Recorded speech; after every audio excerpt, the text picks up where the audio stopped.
네, 마켓 리더에게 듣는 시간 이어가 보도록 할게요. 오늘은 항공주 이야기를 해볼 텐데요. 미래에셋증권의 류재현 이사 모셨습니다. 어서 오십시오. 네, 안녕하세요. 네, 안녕하십니까. 네. 오늘 저희가 함께 나눌 이야기 주제부터 좀 공개할까요? 보시면요, 항공주가 생각보다 잘 못 가고 있다라는 평가가 많아요. 네네. 그래서 왜 그런지부터 좀 이야기를 풀어보고 싶더라고요. 무엇보다 중국 단체 관광 허용되면서 뭐 면세, 카지노 기대감이 굉장히 높잖아요. 주가도 네. 많이 올랐고 항공주만 조금 아쉬워요. 맥락이 조금은 다르죠. 왜냐면은 중국 사람들이 온다라고 네. 했을 때 여기서 소비를 하고 뭐 카지노도 하시고 화장품도 사시고 면세품도 사시는데 그건 바로 영향을 긍정적으로 네. 미치고 주가에도 지금 반영이 되어 있죠. 하지만 중국 사람들이 올 때 어떤 비행기를 어떤 항공사를 이용하느냐 뭐 그런 것도 있겠죠, 분명히. 그래서 아무래도 저희도 국적사를 좋아하는 것처럼 특히 단체 관광객 같은 경우는 현지 이제 여행사와 같이 오기 때문에 중국 항공사의 수혜가 조금은 더 미칠 가능성이 높기 때문에 영향이 안 미치는 건 아니지만 아무래도 항공사 말고도 다른 이제 수혜 종목이 있다 보니까 상대적으로 유커에 대한 수혜로 주로 부각되지 못하는 측면이 좀 있습니다. 물론 장기적으로는 저는 이제 이런 현상이 다 긍정적 영향을 미칠 거라고 봐요. 왜냐면 양국의 민간 교류가 좀 활성화된다. 그렇죠. 그러면 뭐 우리나라 사람들도 이제 중국 갈 수 있고, 뭐 중국 사람들도 많이 타다 보면 이제 스피로버가 되면서 우리나라 항공사 많이 이용할 수도 있고. 지금 전체적으로 인천공항의 어떤 수요가 이제 코로나 이전 대비해서 아직은 모자란 게 중국이기 때문에 중국 노선이 좋아진다. 중국 노선으로 우리나라 비행기 많이 뜬다. 그러면 전체적으로 운영의 효율성도 높아지기 때문에요. 전체적으로 긍정적인 영향을 미칠 텐데 그건 좀 시간을 두고 반영이 될 것 같습니다. 항공주가 수혜가 있긴 있겠지만 시간이 좀 있을 거고 또 와닿았어요. 왜냐하면 비행기를 타고 한국에 오는 건 맞지만 중국 입장에서도 국적기를 탈 가능성이 높다라는 점 맞네요. 그리고 전체적으로 네. 전체 매출에서 중국이 차지하는 비중이 엄청나게 높지는 않아요. 다른 이제 업종에 비해서는. 네. 그 절대적인 비중을 차지하죠. 면세나 이런 거 옛날에 엄청 옛날을 생각해 보면 근데 옛날에도 막 좋았을 때도 뭐 전체 매출의 뭐 10%대 내외 뭐 한 자릿수 뭐 이러기 때문에 상대적으로 이런 수혜에서는 살짝 비껴가 있다 이렇게 보시면 될 것 같습니다. 알겠습니다. 실적도 한번 좀 볼까요? 2분기는 전통적으로 비수기다라고 항공주 안에서 좀 보잖아요. 네네. 그럼에도 불구하고 2분기 실적이 꽤나 잘 나왔어요. 네네. 그게 일본에 대한 어떤 수혜가 있었다. 일본 여행이 너무 많이 갔기 때문에 네. 항공주가 좀 수혜를 받았다라는 말이 있는데 요즘 또 일본 오염수 방류로 인해서 반일 감정이 좀 커지고 있다 보니까 네. 이게 또 항공주에 영향을 미치지는 않을까 싶은 생각이 들더라고요.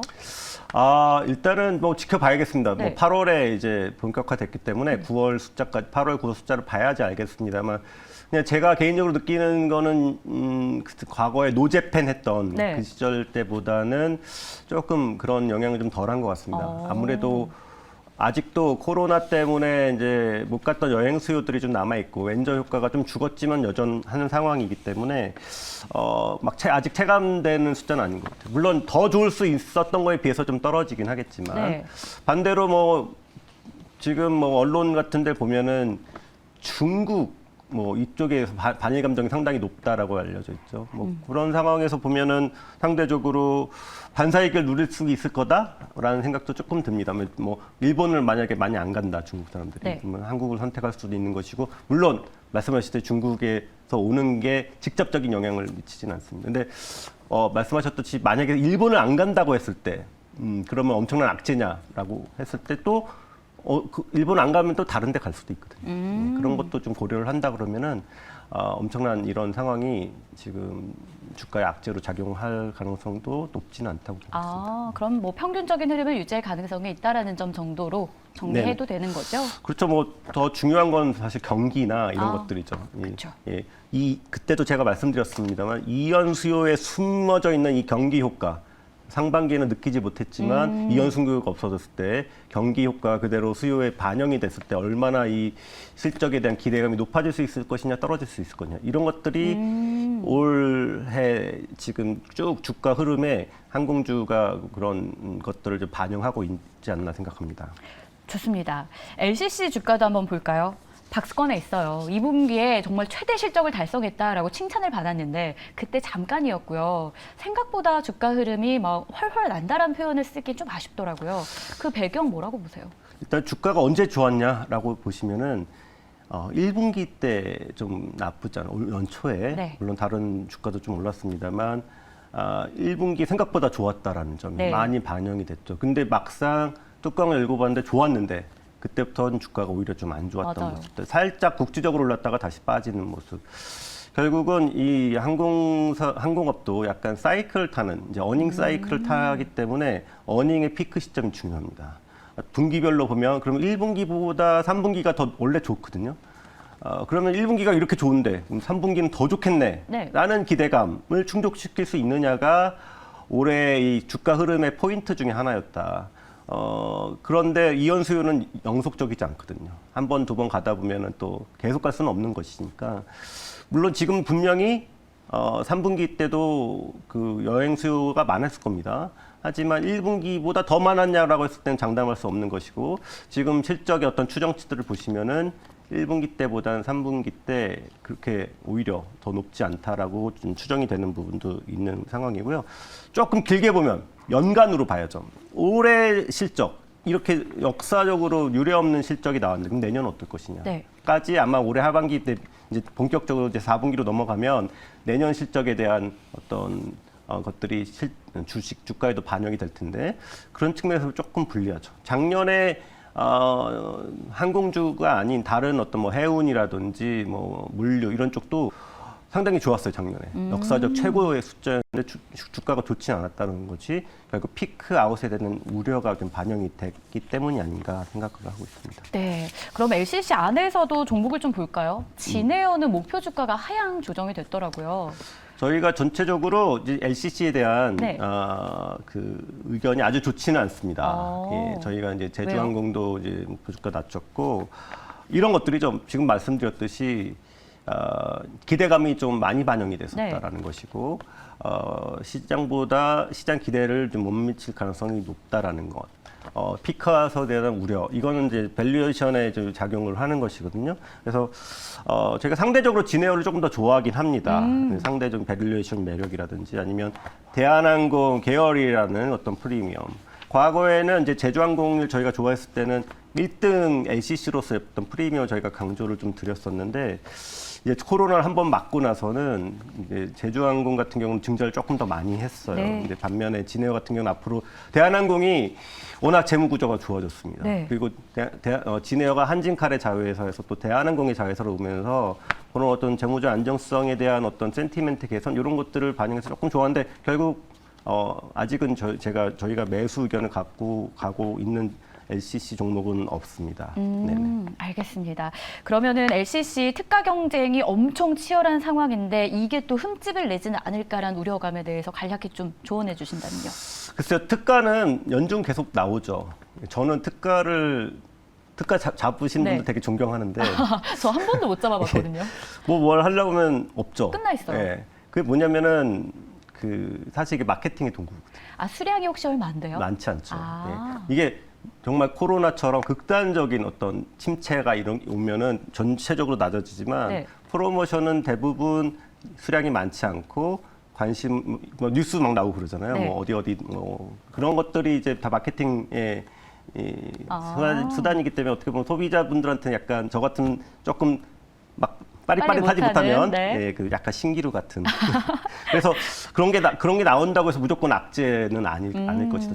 전체적인 경기 분위기, 네. 실적의 흐름 이런 것들이 더 중요하다고 볼 수 있겠습니다. 알겠습니다. 이번엔 덩치 큰 종목도 볼게요. 대한항공인데요.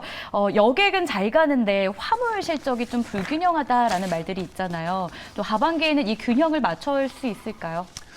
대한항공 같은 경우는 이제 코로나 때 여객기가 많이 죽었을 떨어지면서. 때 여객기가 안 날아가니까 화물이 엄청 좋았습니다. 뭐 많이 들으셨겠지만 이제 여객기가 안 날아가면서 거기에 실어야 되는 화물 공간이 없어지고 그러면서 수급이 개선이 되고 엄청나게 많이 운임이 올랐었던. 지금은 이제 여객기가 날아가고 경기가 좀 안 좋아지면서 오히려 운임이 빠지는 상황.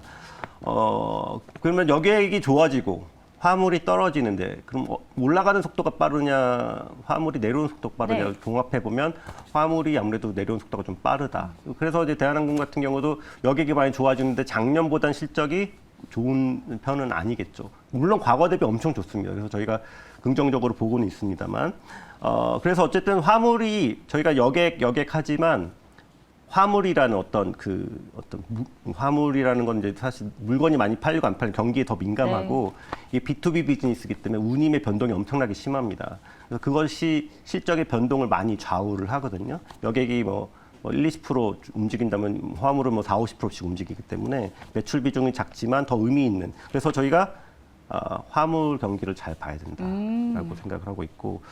근데 최근에 이제 화물이 바닥 신호를 조금씩 보이고 있어요. 워낙 한 1년 반, 2년 가까이 지금 빠지고 있기 때문에 더 빠지지 않는 느낌? 그래서 전년 동기 대비 기저 효과가 있지만 살짝 증가하는 모습도 보여줬기 때문에 이제 4분기 때 이제 성수기거든요, 화물 나름. 근데 그런 이제 모멘텀을 타서 운임이 좀 반등할 수 있다라는 시그널이 보이면 대한항공 같은 이제 주식의 또 네. 센티멘트가 좋아질 수도 있다라고 보고 있습니다. 화물 성수기인 4분기에 좀 반등을 기대해보자라고 정리를 해주셨고요. 그러면 저희 간략하게 이제 하반기 항공주 어떻게 투자하면 좋을지 전망, 전략 이런 것들 세워볼게요. 그리고 이어서 가장 좀 투자가 유망한 토픽까지 꼽아주신다면요.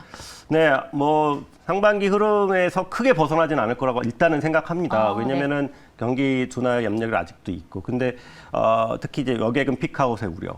반대로 이제 컨트라리한 입장에서 저희가 생각해 보면 화물 같은 경우는 저점을 고민할 시기가 왔다. 네. 최근에 이제 말씀드렸듯이 이제 좀 개선의 모습을 조금씩 보이고 있기 때문에 현재 이제 주가 흐름이라면은 이제 대형 항공사 위주의 투자 전략이 좀 필요해 보이지 않나 생각을 하고 있고요. 그런 관점에서 저희가 대한항공을 탑픽으로 보고 있습니다. 대한항공과의 시너지가 또 기대되는 쪽에서 LCC를 꼽아주신다면요. 뭐 당연히 말씀드린 진에어이겠죠. 앞서 말씀해주신. 네. 지금 장거리 쪽이 장기적으로 저희는 전망이 좋아 보여요. 지금 진에어가 장거리에서? 아니요, 일본이 네. 일본 노선 좋다고 많이 하시지만 물론 좋습니다. 저희가 수급 측면에서 보면 장거리 대형기가 조금 더 공급 부족일 가능성이 높거든요. 그리고 장거리 수급이 좀 좋아지고 있고 요즘에는 중국과 미국이 갈등이 있으면서 미중 간의 이런 직항도 조금 줄어들고 있어요. 그래서 그런 환승 수요들이 생겨나고 장거리를 이용하기 위해서 해야 되는 단거리 그런 쪽은 이제 진에어가 연결편 역할을 해줄 수가 있습니다. 그런 측면에서 봤을 때 또 시너지가 날 수가 있는 것이고요. 그래서 뭐 그런 측면에서 저희가 전체 항공사에서는 대한항공, LCC 중에서는 진에어를 긍정적으로 보고 있습니다. 좋습니다. 류재현 이사의 선택은 대한항공이었고요. 그리고 진에어까지 저희가 챙겨보도록 할게요. 지금까지 항공주 전망과 전략 세워봤습니다. 미래에셋증권의 류재현 이사였습니다. 고맙습니다. 감사합니다. 네, 저희가 준비한 소식 다 전해드렸습니다. 긴 시간 동안 마켓인싸 여러분들과 함께 소통해 왔는데요. 이제 매일경제TV가 다음 주부터 새롭게 다시 돌아오려고 합니다. 마켓인싸는 라스트 스퍼트라는 이름으로 올 텐데요. 마지막까지 고민하실 여러분들을 위해서 똑똑한 전략들 챙겨올 테니까 다음 주도 기대해 주시길 바랄게요. 시청해 주셔서 고맙습니다.